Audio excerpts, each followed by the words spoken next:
এই যে আমি রেডি, আর এখন আমরা যাচ্ছি কমলাপুর রেলওয়ে স্টেশনে, আর বাকি কথা স্টেশনেই হবে ইনশাআল্লাহ। আসসালামু আলাইকুম এভরিওয়ান, কেমন আছেন আপনারা সবাই? আলহামদুলিল্লাহ আমরা ভালো আছি। এই যে আমরা স্টেশনে পৌঁছে গেছি, আর ট্রেন অলরেডি প্ল্যাটফর্মে দাঁড়িয়ে আছে।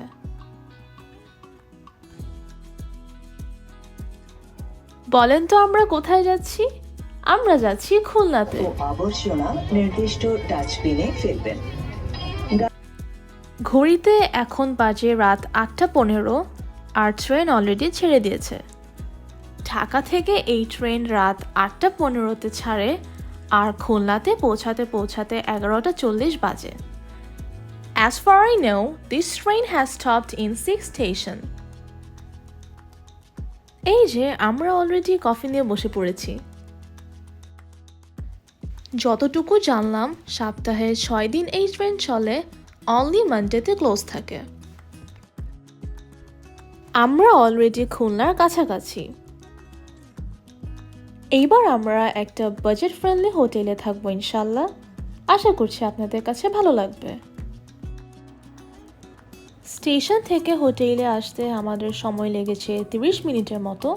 আমরা একটা অটো করে চলে এসেছি। যেহেতু রাতের ডিনার করা হয়নি, তাই স্টেশনের পাশেই একটা রেস্টুরেন্ট থেকে আমরা আমাদের জন্য খাবার পার্সেল করে আনি। খুলনাতে আবাসিক এলাকায় এই হোটেলটা ছিল।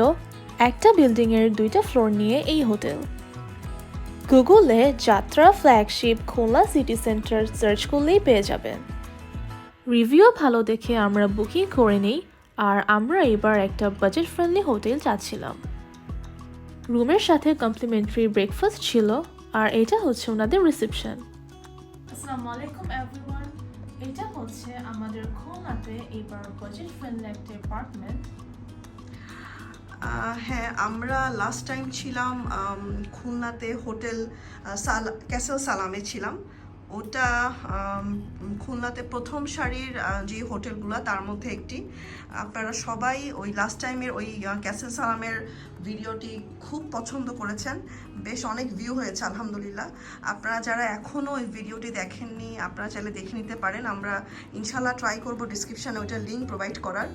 আর এবারের এটা যারা বাজেটের মধ্যে একটা হোটেলে থাকতে চান তাদের জন্য। আমাদের এখানে পার নাইট অ্যাপার্টমেন্টের কস্ট পড়েছে 4000 টাকা করে, আর এটা আসলে সিজন ওয়াইজ ভ্যারি করতে পারে। তাও আমি বলবো আপনারা পারলে ওনাদের সাথে একটু কন্ট্যাক্ট করে আসলে একটু বেটার হবে। হ্যাঁ, যেহেতু গুগলে সব ইনফরমেশন দেওয়াই থাকে, তো আমার মনে হয় যোগাযোগ করে আসলেই ভালো। তো রুমটা খুব একটা বেশি বড় তা না, বাট খুব পরিপাটি আর খুব নিট অ্যান্ড ক্লিন। এই যে এখানে একটা কিং সাইজের বেড আছে।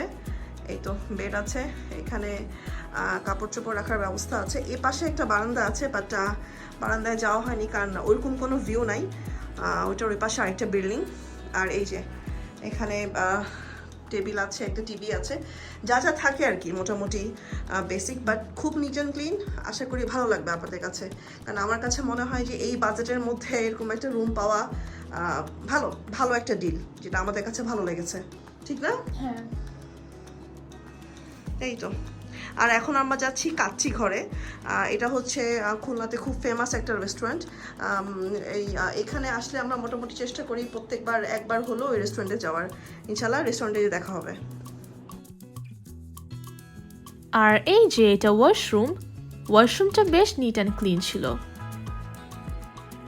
আচ্ছা, আমরা এখন খুলনার খুব ফেমাস একটা রেস্টুরেন্টের নাম হচ্ছে কাচ্চি ঘর। আমরা যে কয়বারই খুলনাতে আসছি, আমরা মোটামুটি এখানে একবার কাচ্চি খাওয়ার ট্রাই করি। এসহ আমরা খুলনায় 3বার আসছি। হ্যাঁ, 3বার আসছি আলহামদুলিল্লাহ। আসলে এই কাচ্চি ঘরে এসে মাটন কাচ্চিটা খাওয়ার ট্রাই করি, খুবই মজার, মানে আমাদের কাছে বেশ ভালো লাগে আলহামদুলিল্লাহ। আপনারা যদি আসেন আপনারা ট্রাই করতে পারেন, রেস্টুরেন্টটা খুবই ফেমাস।